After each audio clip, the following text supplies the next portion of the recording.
Oke teman-teman, kita beres-beres belakang rumah. Udah bala sekali ini ya. Oke. Bab 279. Kekasih. Meskipun dia sudah menduganya, Ye Guan masih sedikit kewalahan saat melihat keduanya berbicara.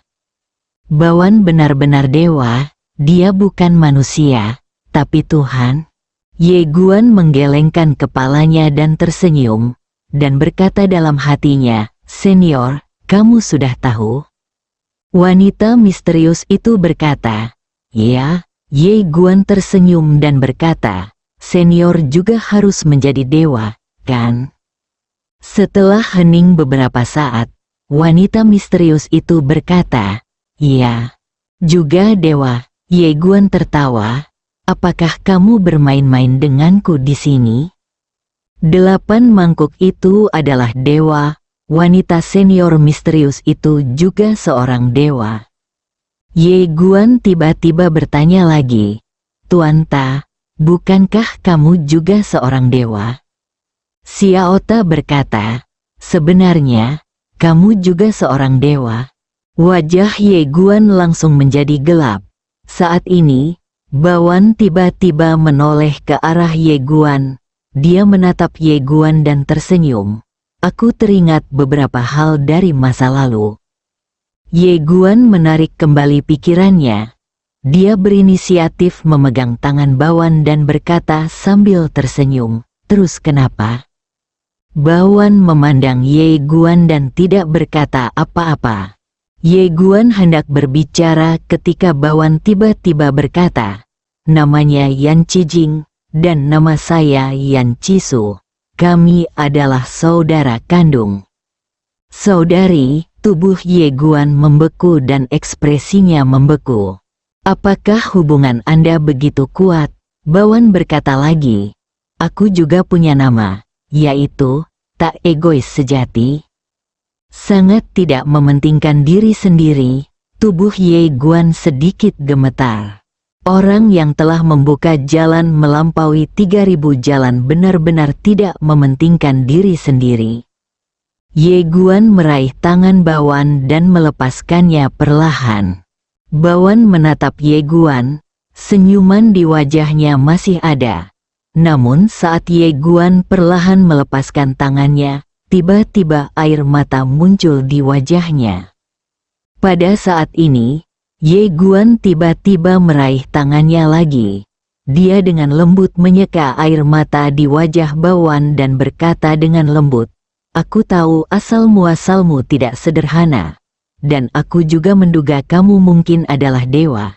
Tapi aku tidak melakukannya. Aku tidak bisa menebaknya.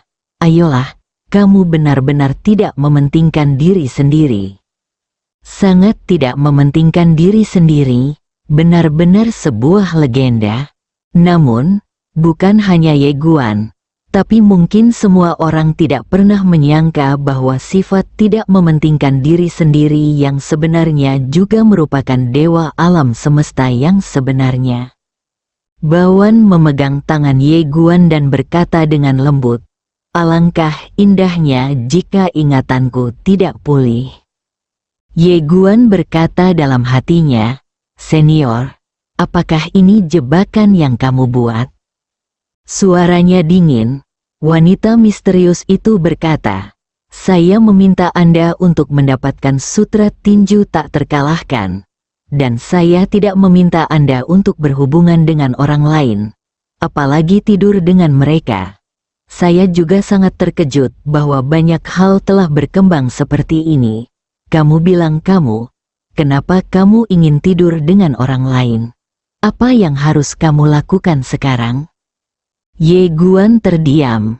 Dia sebenarnya sangat pasif dalam hal tidur. Bawan tiba-tiba berkata, "Kembali ke Guangxuan Universe." Ye Guan memandang Bawan, "Bagaimana denganmu?" Bawan berkedip dan tidak berkata apa-apa. Ye Guan berkata dengan sungguh-sungguh, "Kembalilah ke Guangxuan Universe bersamaku." Bawan hendak berbicara ketika pemegang pedang di samping tiba-tiba menghunus pedangnya dan menebas langsung ke arah Ye Guan.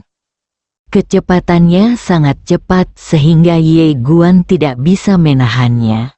Tapi ketika pedang itu masih 1 inci dari alis Ye Guan, sebuah tangan menggenggam pedangnya. 8 mangkuk tangan. Pemegang pedang memandang Bawan dan tidak berkata apa-apa.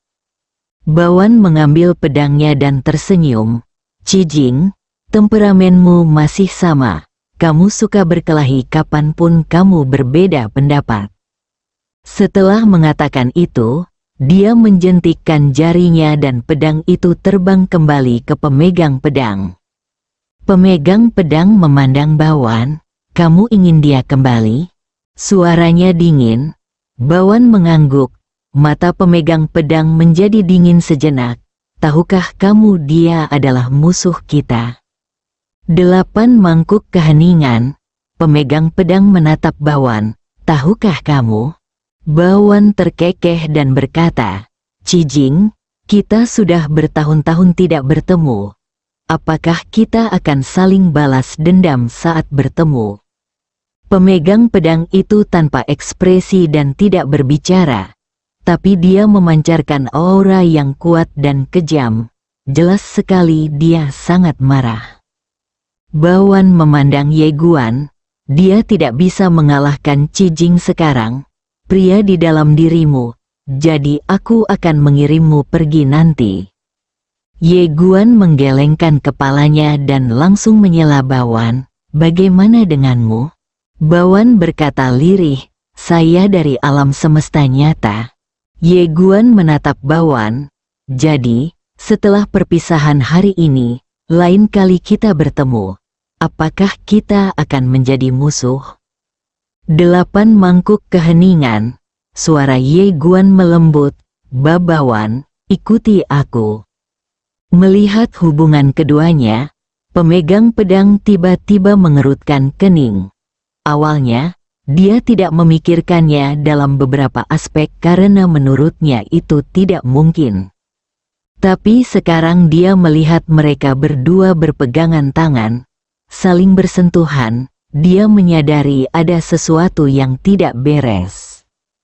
Pemegang pedang memandang Bawan. "Kamu dan dia?" Bawan melihat ke arah pemegang pedang dan berkata sambil tersenyum, "Bukankah kakak perempuan tertua mengatakan itu? Jika kamu bertemu seseorang yang kamu sukai, lakukan saja." "Kamu Guan?" Pemegang pedang menatap Bawan dengan mata dingin. "Tahukah kamu hubungan antara alam semesta Guangxuan dan alam semesta kita yang sebenarnya?"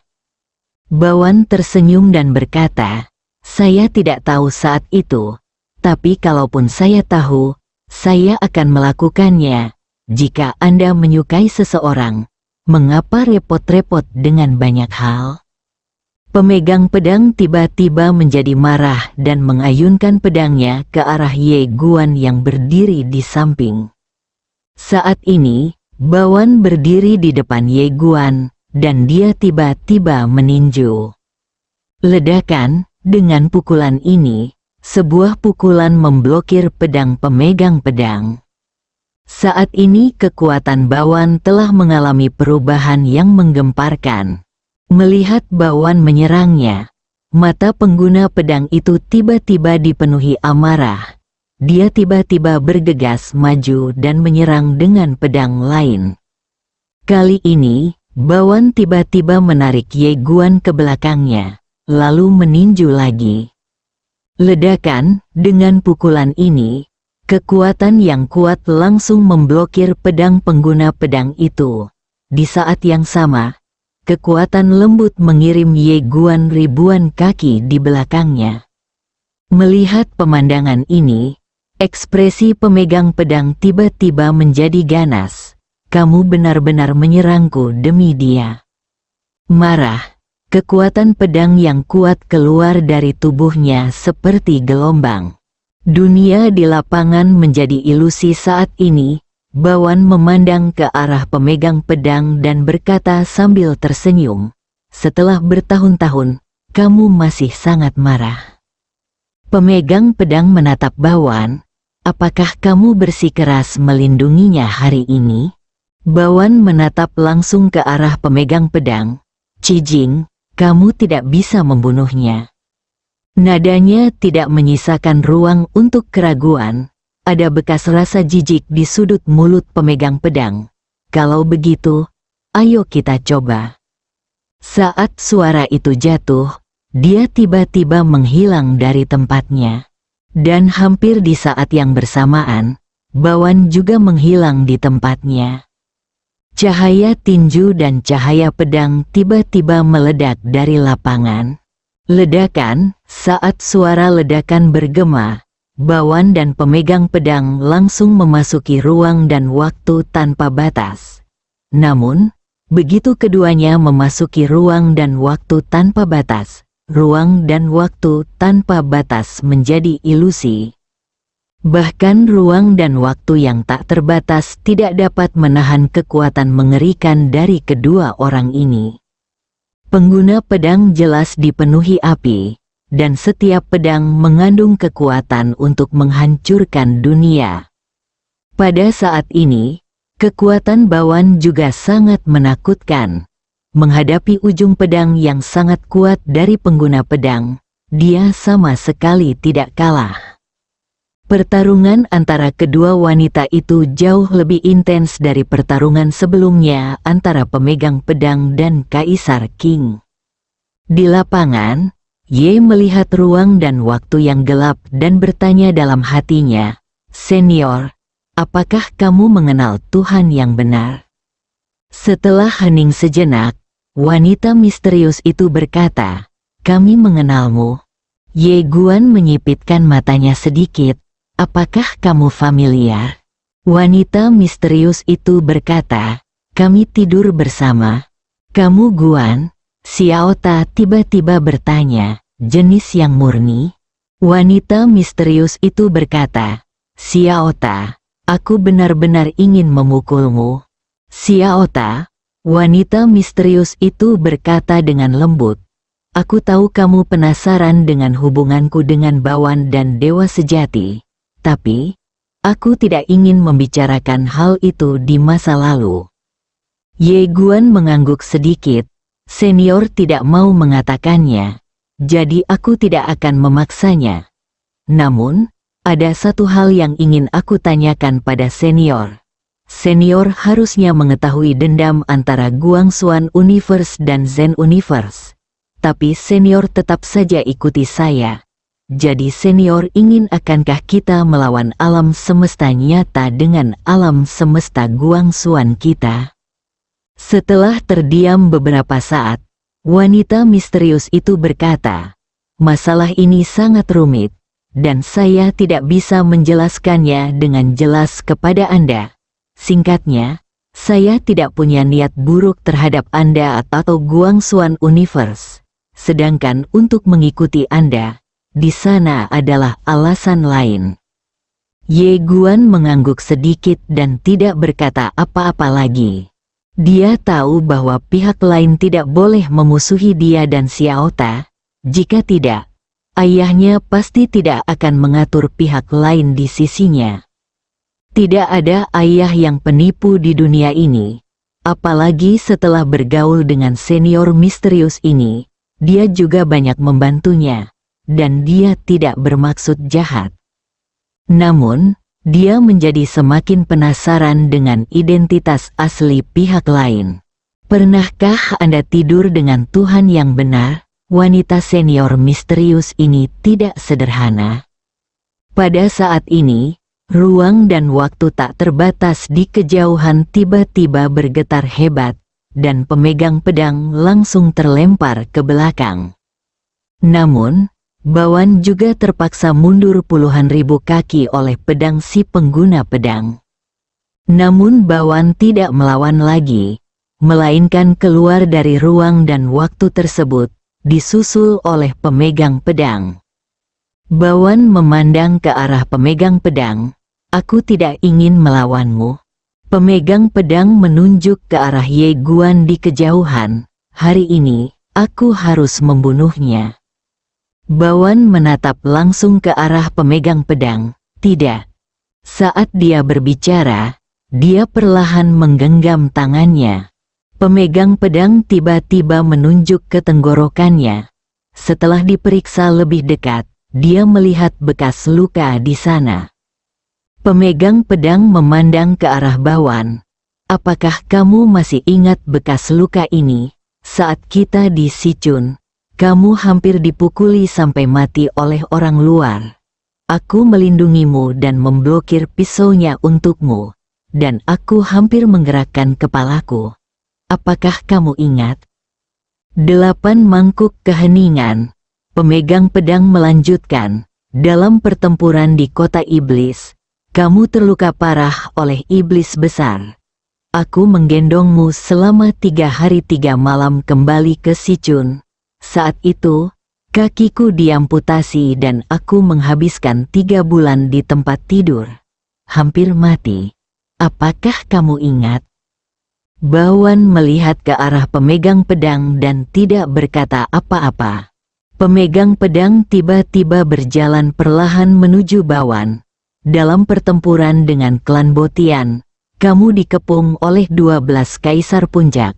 Untuk menyelamatkanmu, aku memaksa masuk ke klan Botian. Dalam pertempuran itu, tubuhku dipukuli, rusak, jiwanya terluka parah. Dia koma selama 100 tahun sebelum dia bangun. Apakah kamu masih ingat? Bawan perlahan mengendurkan tangannya dan mengangguk. Aku ingat semuanya, aku ingat semuanya. Pemegang pedang berjalan ke arah 8 mangkuk. Dia melihat ke 8 mangkuk di depannya dengan ekspresi galak. Aku dulu mengorbankan hidupku untukmu. Tapi sekarang, kamu bersedia melawanku demi seorang pria. Nah, sungguh sangat bagus. Ayo, bunuh aku. Sambil berbicara, dia melambaikan lengan bajunya dan pedang penegak hukum di tangannya terbang tepat di depan Bawan. Dia menatap ke arah Bawan dan meraung, "Ayo, aku tidak akan pernah melawan." Bawan memandangi pemegang pedang itu. Setelah hening beberapa saat, ia kemudian mengambil pedang penegak hukum itu. Setelah melihat pedang penegak hukum di tangannya beberapa saat, ia terkekeh dan berkata, "Cijing, aku tidak pernah lupa betapa bagusnya kamu bagiku. Dalam hatiku, kamu selalu menjadi orang tersayangku. Aku akan selalu mengingat bahwa di Sichun, kamu memberiku makanan terlebih dahulu." Saat dia mengatakan itu, dia tiba-tiba melihat ke langit dan berkata dengan lembut, "Pada saat itu, meskipun hidup sulit, saya sangat bahagia. Sayangnya, saya tidak akan pernah bisa kembali ke Sichun." Saat suara itu jatuh, dia tiba-tiba menusuk perutnya dengan pedang di kedua tangannya. Tertawa, pedang penegak hukum menembus perutnya dengan sendirinya. 8 mangkuk, mata Ye Guan hampir meledak, dan dia bergegas mendekat. Namun, ketika dia berada sekitar 10 kaki di depan Bawan, dia tiba-tiba merentangkan tangan kanannya ke arah Ye Guan. Dalam sekejap, kekuatan menakutkan langsung melawan Ye Guan. Bawan memandang Ye Guan yang berada di depannya dengan wajah ketakutan, dan tiba-tiba menyeringai. "Aku belum pernah menyukai pria sebelumnya. Aku sangat senang bertemu denganmu. Tapi, maaf, aku tidak bisa membantumu melawan alam semesta nyata bersama-sama, karena mereka semua adalah kerabat terdekatku. Tapi, aku tidak bisa membantu mereka mengalahkanmu, karena kamu adalah yang paling kucintai." Saat dia mengatakan itu, dia perlahan jatuh dan berkata dengan lembut, "Aku benar-benar ingin memakan masakanmu lagi." Saat suara itu jatuh, dia perlahan melepaskan pedang penegak hukum dengan kedua tangannya. Dalam sekejap, tubuh dan jiwanya berubah menjadi seberkas cahaya dan menghilang. Menghilang sepenuhnya. Bab 280. Saya mewakili seluruh keluarga saya. Hilang sepenuhnya. Melihat pemandangan ini, Ye Guanru disambar 5 petir dan tetap di tempatnya.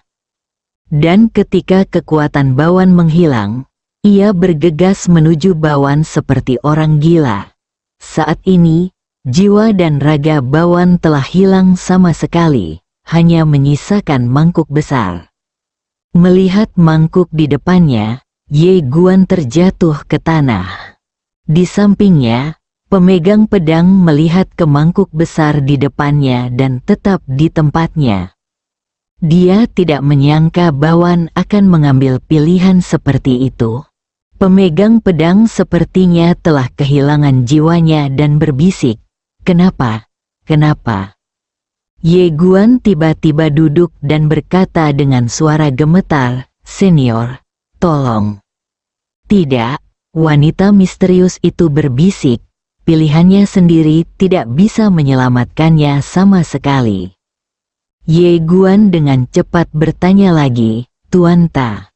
Xiao Ta berkata dengan lembut, "Dia sangat kuat, dia sendiri ingin mati. Dan tidak mungkin orang luar bisa menyelamatkannya." Mendengar ini, wajah Ye Guan menjadi pucat. Pada saat ini, pemegang pedang tiba-tiba menatap Ye Guan dengan ekspresi galak di wajahnya. "Itu semua adalah pria jalang sepertimu. Karena itu, dia akan mengambil tindakan." Pada saat ini, seberkas cahaya tiba-tiba muncul di depan Ye Guan.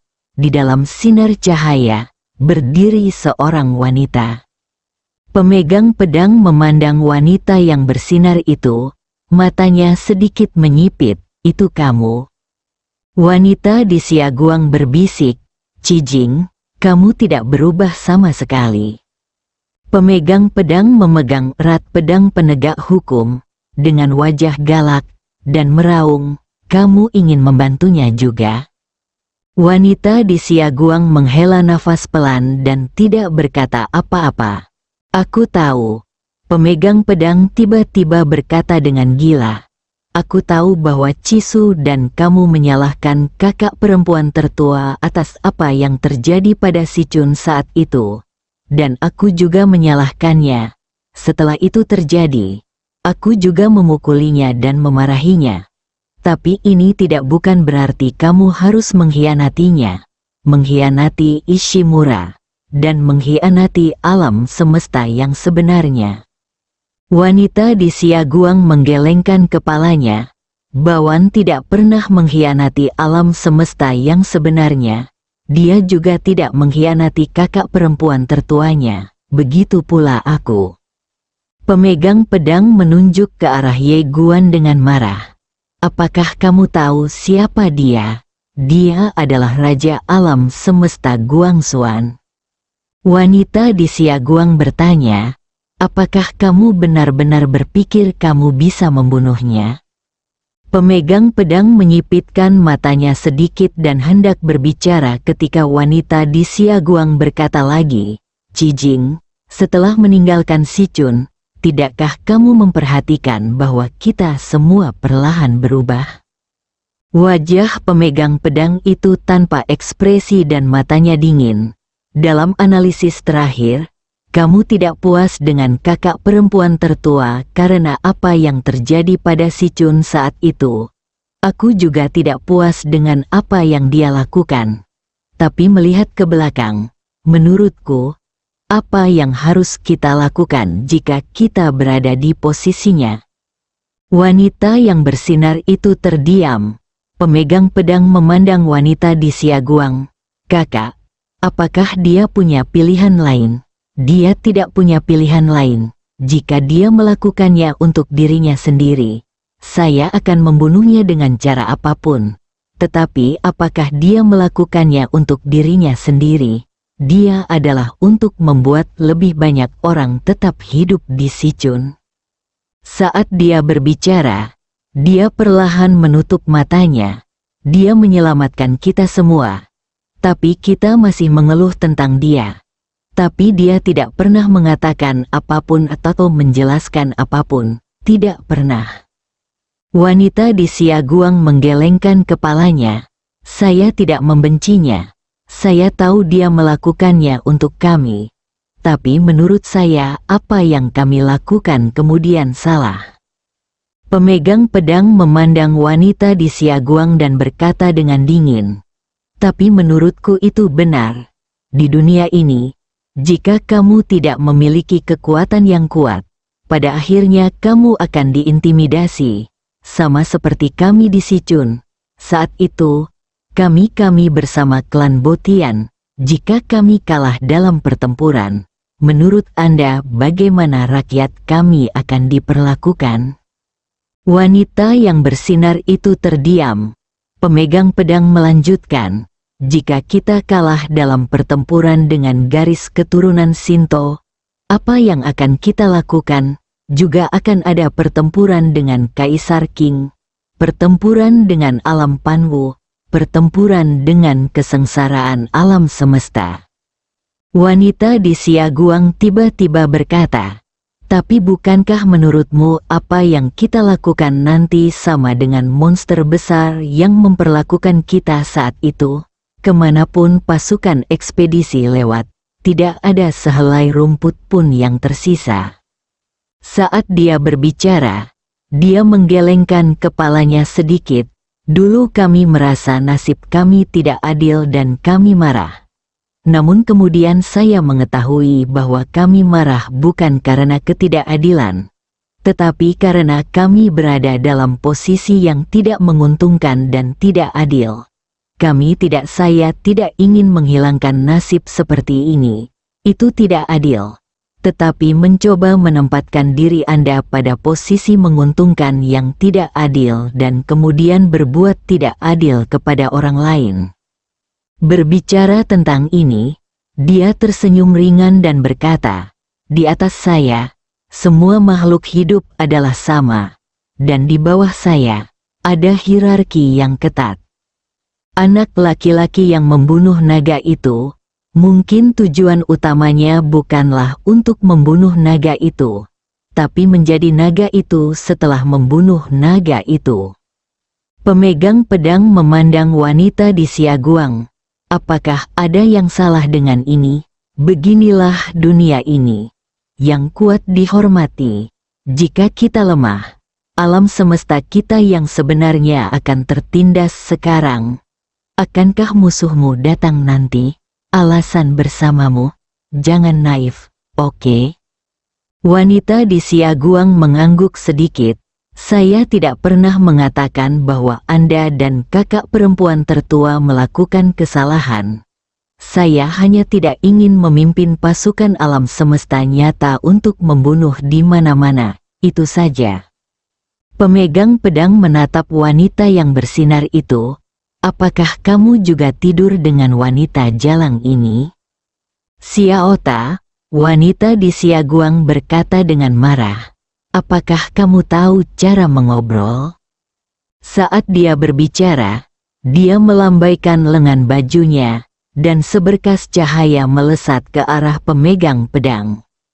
Pemegang pedang mengangkat tangannya dan menebasnya dengan satu pukulan. Tertawa. Cahaya keemasan itu langsung terpotong-potong. Pemegang pedang memandang wanita yang marah itu dan berkata dengan nada menghina, Cisu jauh lebih murah hati darimu. Jika kamu tidur, kamu akan tidur. Adakah yang tidak bisa kamu katakan? Wanita di Siaguang berkata dengan suara yang dalam, apakah kamu tidur atau tidak? Itu bukan urusanmu. Pemegang pedang menatap dingin ke arah wanita di Siaguang, lalu menatap Ye Guan. Matanya dingin, dengan sentuhan jijik di matanya. Kamu tidak layak untuk Bawan dan dia. Jika kamu tidak dilahirkan dengan baik, kamu tidak akan punya apa-apa. Tidak. Berbalik dan pergi. Saat ini, Ye Guan tiba-tiba berkata, tunggu.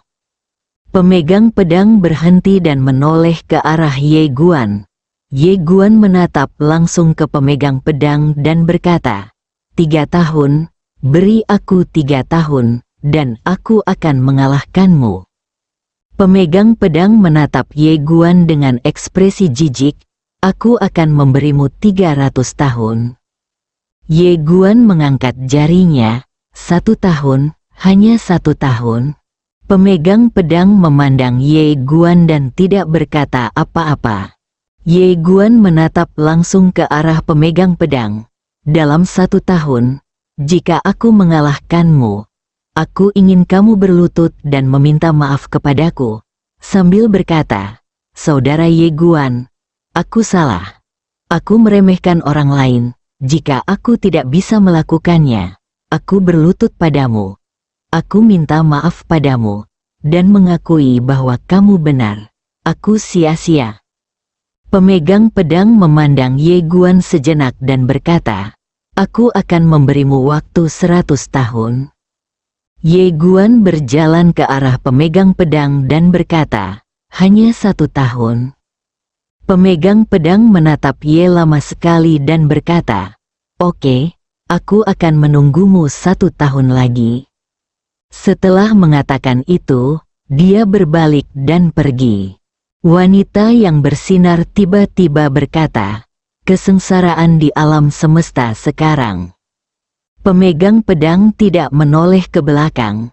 Aku tidak perlu mengkhawatirkanmu. Bersenang-senanglah dan berbahagialah. Setelah mengatakan itu, dia menghilang ke cakrawala. Wanita yang bersinar itu terdiam. Saat ini, Ye Guan di samping tiba-tiba berkata, Senior, Bawan belum benar-benar mati, kan? Wanita misterius itu memandang Ye Guan. Diam. Ye Guan menatap langsung ke wanita misterius itu, menunggu jawaban. Sesaat kemudian, wanita misterius itu mengangguk sedikit. Ye Guan langsung menghela nafas lega. Ia mengetahui bahwa Bawan memiliki hubungan yang tidak biasa dengan kedua wanita tersebut. Namun, setelah Bawan meninggal, kedua wanita tersebut tidak merasa sedih. Oleh karena itu, dia berspekulasi Bawan mungkin masih hidup. Sekarang setelah dia mendengar kata-kata wanita misterius itu, dia menghela nafas lega. Tapi saat ini, wanita misterius itu berkata lagi, tapi dia mungkin. Ye Guan memandang wanita misterius itu, merasa tidak nyaman di hatinya. Apa itu? Wanita misterius itu berbisik, dia telah membuka jalan di luar 3000 jalan. Jalan ini adalah jalan tanpa pamrih. Dengan kata lain, ketika Anda melihatnya lagi, dia mungkin tidak mengingat Anda. Ye Guan membeku di tempat. Wanita misterius itu menghela nafas dengan suara rendah dan tidak berkata apa-apa lagi. Saat ini, Ye Guan tiba-tiba berkata, mengapa dia bisa memulihkan ingatannya dalam kehidupan ini? Wanita misterius itu berkata, karena kamu, Ye Guan mengerutkan kening, karena aku. Wanita misterius itu berkata dengan lembut, ya, karena dia menyukaimu dan memiliki pikiran di dalam hatinya. Jadi dia perlahan mengingat apa yang terjadi di masa lalu. Saat kamu melihatnya lagi, kecuali kamu membuatnya jatuh cinta lagi padamu. Karena itu, dia tidak melanjutkan. Ye Guan berbisik, Senior, di mana aku harus menemukannya? Wanita misterius itu berkata, saya tidak tahu. Ye Guan memandang wanita misterius itu, yang menggelengkan kepalanya, tidak yakin. Ye Guan terdiam dan perlahan mengepalkan tangannya. Saat ini, Xiao Ta tiba-tiba berkata, ada pria yang mungkin tahu. Ye Guan dengan cepat bertanya, siapa? Xiao Ta berkata dengan suara yang dalam, Tuan Pena Dao Agung. Mendengar ini, Ye Guan sedikit bingung, Tuan Pena Dao Agung. Xiao Ta berkata, ya. Ye Guan tanpa sadar berkata, biarkan dia datang menemuiku. Xiaota ragu-ragu sejenak, lalu berkata, Tuan Dadao Pen, mungkin dia tidak akan memanfaatkanmu. Ye Guan berpikir sejenak lalu berkata, kalau begitu aku akan pergi menemuinya. Xiaota terdiam. Ye Guan sedikit mengernyit. Apa? Xiaota berkata, bolehkah saya mengatakan yang sebenarnya? Ye Guandao, katakan, Xiaota berkata. Master of the Dao Brush sangat kuat. Pernahkah Anda melihat Bawan dan pemegang pedang? Mereka adalah dua orang yang sangat kuat. Tapi saya dapat memberitahu Anda bahwa mereka bukan tandingan Master of the Dao Brush. Jadi, apakah Anda mengerti saya? Ye Guan berkata dengan tenang, aku akan menemuinya atas nama seluruh keluargaku. Apakah ada masalah? Xiaota tidak bisa berkata-kata. Jika ingin direpresentasikan seperti ini sebenarnya tidak masalah. Ye Guan perlahan menutup matanya. Aku tahu ini sulit baginya, tapi aku masih ingin melihatnya. Wanita misterius itu berkata, kalau begitu ayo pergi ke dunia Shinto, mungkin ahli pena Tao ada di sana. Ye Guan sedikit mengernyit. Dunia Shinto, wanita misterius itu berkata dengan lembut. Silsilah Shinto yang dulunya mulia ada di dunia Shinto. Tetapi setelah pertempuran tahun itu, tempat itu telah diblokir oleh alam semesta yang sebenarnya. Jika Anda pergi ke tempat itu, Anda mungkin dapat melihatnya. Ye Guan berpikir sejenak, lalu mengangguk, Senior, tolong pimpin. Wanita misterius itu hendak membawa pergi Ye Guan, tetapi pada saat ini, ruang dan waktu di depan Ye Guan tiba-tiba terbelah, dan kemudian sekelompok pria kuat keluar. Seorang lelaki tua di kepala berjalan ke arah Ye Guan dan sedikit mengepalkan tinjunya. Tuan muda Ye, saya adalah pemimpin klan Xialing. Mohon tetap di sini, Tuan Ye. Ye Guan memandang orang tua itu dan berkata, Senior, apakah ada yang salah? Karena Kaisar Qing, dia masih memiliki kesan yang baik terhadap orang-orang di tempat ini. Pemimpin klan Ling mengangguk sedikit, lalu berkata, apakah Tuan Ye baru saja mendapatkan pohon suci alami? Ye Guan mengangguk, ya, pemimpin klan Ling memandang Ye Guan, Tuan Ye, pohon suci alami ini adalah pohon suci alam semesta kita yang tak terbatas, dan juga merupakan pohon keyakinan jutaan klan kita, bukan hanya milik Kaisar Qing, tapi juga milik kita. Jadi, ini. Ye Guan memandang pemimpin klan Ling. Apakah itu keyakinanmu? Pemimpin klan Ling mengangguk dengan cepat. Lalu berkata, jadi, ini, Tuan Ye, Anda mengerti maksud saya, bukan? Ye Guan berkata dengan tenang. Saya mengerti. Itu keyakinan Anda, sungguh hal yang bagus. Keyakinan Anda adalah pohon suci alami, dan sekarang pohon suci alami ada di tubuh saya. Maka Anda dapat mempercayai saya di masa depan. Saya tidak keberatan. Ekspresi semua pria kuat itu membeku, bersambung.